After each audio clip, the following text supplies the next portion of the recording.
Hello, how is everybody this fine Friday? Is it afternoon? Is it evening yet? Evening. This is Sean. Hey, sorry I took a week off. Wasn't here for Fireside Chat last Friday. Missed you guys. But hey, we're going to give it just a few minutes while people pop in and join. And for those of you that are perhaps watching this after it's already been shown live, I want to welcome you guys as well. David Hunt, how are you? Boomer Sooner, how about that men's national golf championship? And I think at last check, I think our women's softball team may still be in it as well. We may have another, that would be a three-peat, I think, for them. So before we get started though, I hope everybody, like myself, has a fine glass of Merlot. Cheers. Hey, you guys in the studio audience are making an awful lot of noise. This is Fireside Chat. They hear you. The good thing is you don't need it. So, as promised, right, I wanted to showcase the wine that we're having this week, and this week it is Menage a Trois. Ooh la la. You ever had it before? The wine? The wine. No. David, I'm sorry you have a bad connection. The good news is that while it is in fact live, you can't always go back and check it out after the fact. But look, so it's been a long week, and look, I want to comment just for a quick moment on Kathy Griffin. That's a bad situation, right? And I thought about what could I hold up that might be bloody, and I thought instead of Merlot that I might go with a Bloody Mary. And then I thought I had way too many of those in Vegas this week, and so then I thought, you know what, we're going to stick with the Merlot. And perhaps have one less person have their career ruined this evening. Kelly, how are you? Cheers. Kelly recently has come out of the closet. It's a thing. It's a thing. It's her thing. So, look, first of all, I wanted to congratulate the winners that we had from the last giveaway. I know it's been a couple of weeks. Finally got those out in the mail. Ryan Hurd, good to see you, man. So Kelly Kitt out of Edmond, Oklahoma, did in fact win the Yeti. Is that Coda? Coda, they hear you. She's photobombed. Look at my dogs back here raising a ruckus. So anyway, sorry. Sean Essex, good to see you. So anyway, Kelly Kitt won the Yeti 32-ounce tumbler as well as sleep product. And Eric Dabbs, who just joined, also won a bottle of the sleep product. So Eric, it's in the mail. Should have that, I don't know, either probably Monday is what I think is what they said. But anyway, congratulations to you guys. I appreciate everybody that participated. We're going to do more of those in the future. I thought it would be a good idea, though, to fully get therealseanparker.com fully operational before I hand out too much more swag that says therealseanparker.com. Hey, by the way, what do y'all think about my shirt that my daughter got me? What? So anyway, that's what it says. Kristen, your timing was impeccable. So anyway, I'm not here to really talk to you about how sexy I am this evening or Kathy Griffin's terrible career decisions. What I wanted to talk to you guys about is what we like to call the adult learning model. And so you're like, why would you share that? And so what really gave me the idea about the topic this week is that David Warden and I, we were out for the launch of our company out in Vegas this week, which was an absolute blast, by the way. But we were thinking about the people that are joining our business and what we're doing to kind of help empower them. We're thinking about a lot of times we tell people what needs to be done or what they need to do, but maybe not as often do we tell them how to do it.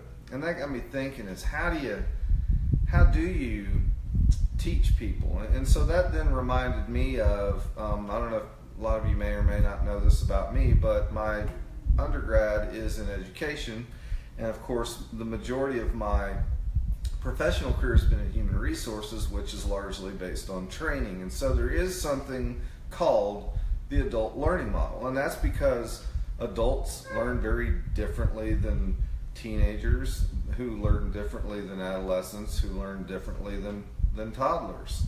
All right, so you can't just smack an adult around like you can a kid. Tough kid. It's poor taste. I need Merlot.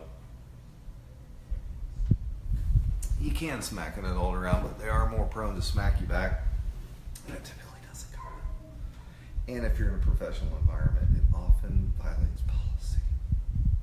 But, so Sean, you're saying to yourself, what is this adult learning model that you're speaking about? We've been waiting all week. Why are you holding out? Why are you drawing out long pauses and drinking Merlot when we're on edge of our seats?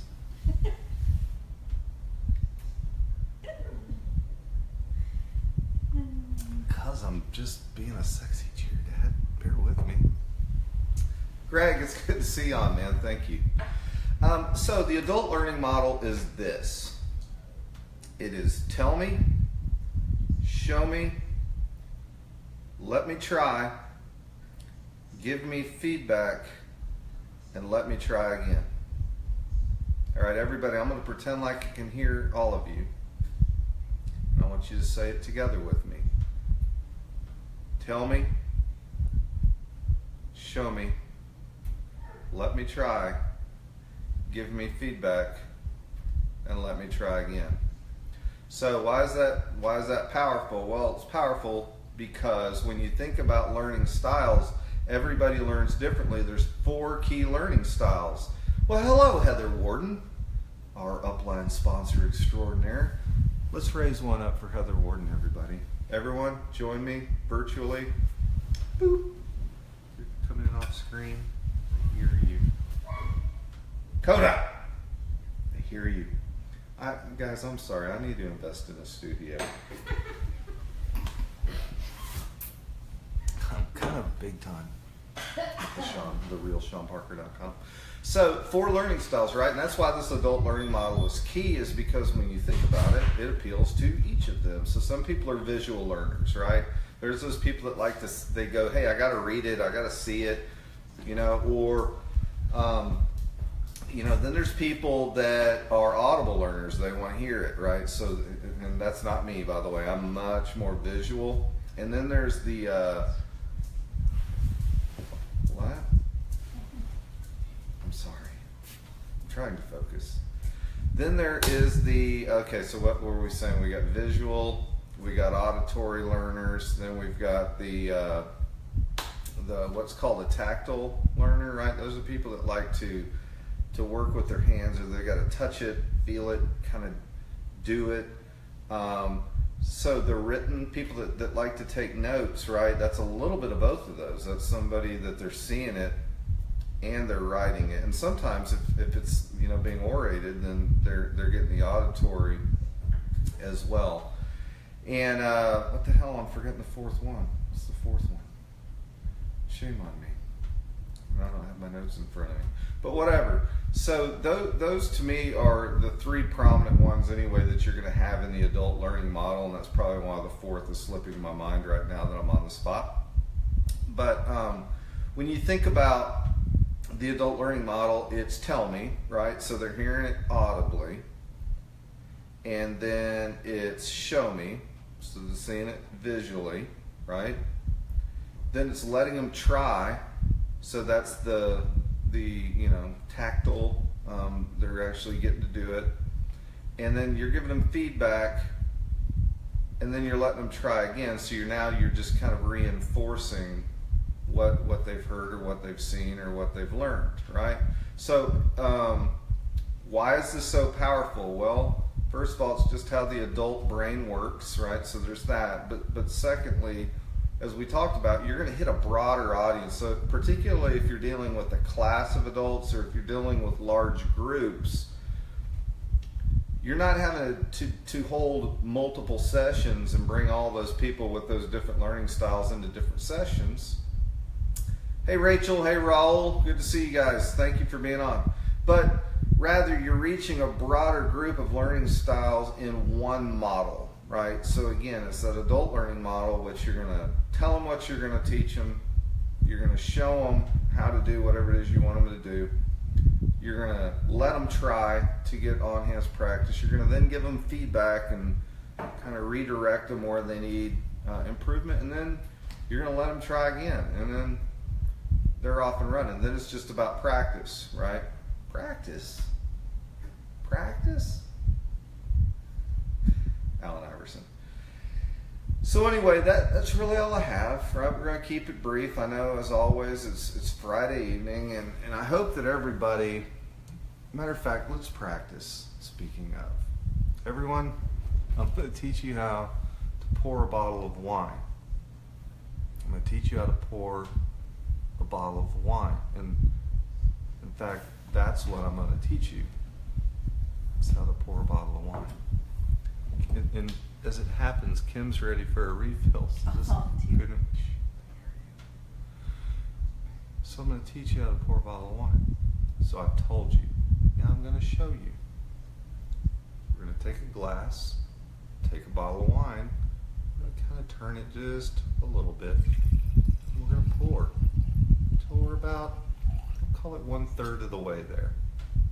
All right?